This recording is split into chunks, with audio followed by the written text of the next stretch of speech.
Hey there, it's Derek from ForeGolf Custom here.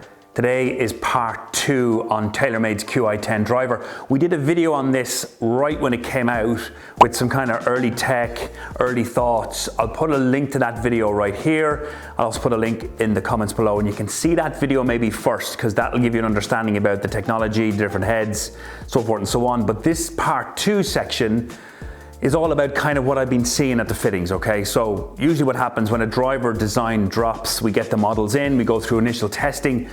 It only starts to really come about as to what it's going to do when I get some people hitting it, I get some fitted shafts in there, I get to see what it's going to do, what it's not going to do, how it operates. So this is part 2 of that video outlining some of the key things that I've seen from Qi10. If you're welcome to the channel, please subscribe. This is fitting information. You might find this interesting if you're thinking about an upgrade to this driver this year. There's 3 different heads, obviously, you'll see that. Let's talk about the LS driver first. So TaylorMade's Qi10 LS. LS stands for low spin. This is the smaller driver.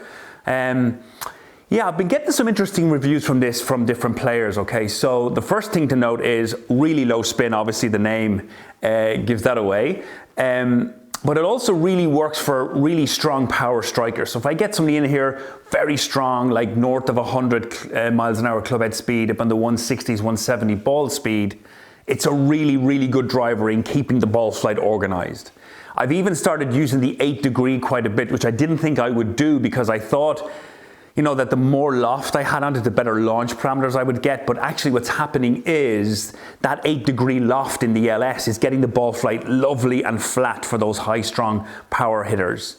I'm using the weight actually a lot more than I thought I would as well, because initially I was thinking that weight was so close to the front that its movability wouldn't have much of an effect on the ball flight, but it does. I'm really coordinating that as well with the tip. So what I'm doing is I'm kind of pulling the shaft into this scenario. I'm pulling the tip adjustment in and the weight to try and get the driver to set up perfectly. So for that better, stronger player, usually a hook is what we're trying to fight here, this left strike. So what I'm doing is I'm going up a little in loft if I have to 9, then I'm dropping it down on the hosel, going to a lower setting, so I'm opening the club face out, and then I'm moving the weight up into the toe or the fade side. This is basically holding the club head off and helping it to stop its rotation. I tell you another thing we've been doing as well, which has worked out really well.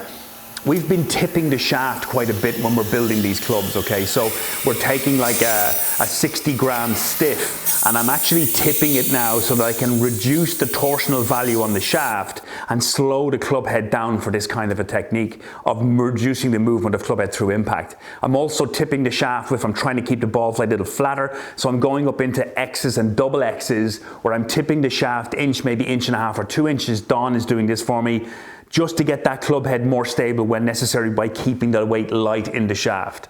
We're using a lot of 70 grams in there as well because that helps to keep the ball flight lower.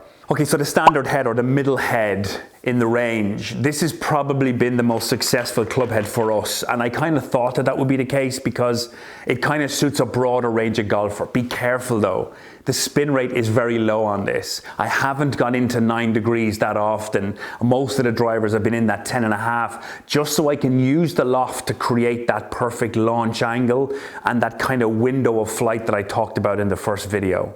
This is really important because if you get that launch angle just right and then you're dialing in the lower spin rate from this driver, it's producing the maximum amount of distance on this club. It actually misses a little better as well than LS. I'm finding this is a driver that I'm using if, you know, the player's quite fast, I need to keep the spin rate flat, but I'm worried about the off-center hits. I had a good ball striker last week, his miss was high toe. The normal head or the middle head was the better head to go with. The LS, when he missed it off toe, it created too much movement on the club and it was difficult to control for him. So if you're looking for a low spin, a more controlled strike, a slightly higher launch, and you miss a little bit off-center, hey, I know we all do, the middle head, the core head as we call it, is probably the one to go for. Again, I'm using quite a few different shafts in this to try and keep things kind of fast and light. A lot of 50 grams going in there. I'm using quite a bit of Mitsubishi. And it's good to keep the shaft light if you can in this club head because you can then build speed with it through the strike. It is working quite well, as I said, on those off-center strikes. So that's probably the one to go for. Haven't used a lot of the big loft. I've kept things in around 9, and 10.5 has been the most popular for me. And then open or close the hosel based on the tip. And it's been working really well for me. No adjustability adjustability in this club at all, so it works very well though on off-starter hits. It doesn't need a lot of adjustability. Where that weighting at the back is doing a pretty good job. Okay, so the big driver of the day, the Max driver, the 10K product, the high moment of inertia driver. I talked all about it in the first video. Is it been that revolutionary driver that we were expecting? It actually hasn't been as successful as I thought it might be. I thought it was going to be the holy grail of controllability. I thought it was going to be this club head that everybody would gravitate towards to try and stabilize it. But the reality of it is I can get just as much stability from the core head or the middle head. I don't need that Max head to get that stability. I can control it through the shaft. I can control it the way that the club head operates or moves through the air. I can engineer the miss better with the way that it's built rather than having to just use that head for everybody. But what I have found is it's brilliant for those golfers that are struggling to get the ball to launch. It's brilliant for those golfers that are struggling to get some speed and distance in the ball, and golfers that are having this very low pitch ball flight that they can't get any carry from. I've had phenomenal success. If you even look on our Instagram channel, you'll see me talking about quite a few applications of this driver where I've gone up into the 12 degrees. Having the weight at the back and low down is creating this lovely high pitch. I'm using KBS's new HL shaft. It comes in 43, 42 grams. It's quite soft in the tip. It's brilliant at launching the ball really high. And that coupled with this Max driver with the weight so far back and the bigger chassis has been creating phenomenal carry distance, sometimes north of 20 yards of carry more for those golfers that are struggling with speed and struggling with height and struggling to get the ball out there. So Max hasn't been really a big driver for me for a broader range of golfer.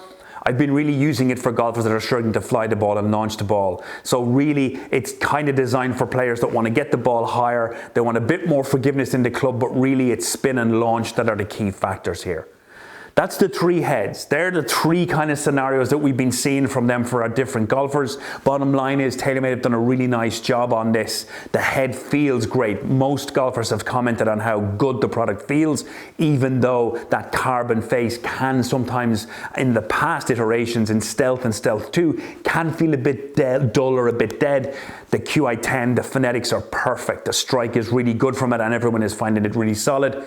It is a really good driver if you're struggling with that miss, but keeping the core, and in that Max end, that LS is just for strong ball strikers that want to keep the ball flight flat. Hope that helps. Give me a look at those drivers if you're thinking about a change up this year, and I hope you enjoyed that video. We'll catch you at the next one. Thanks for watching.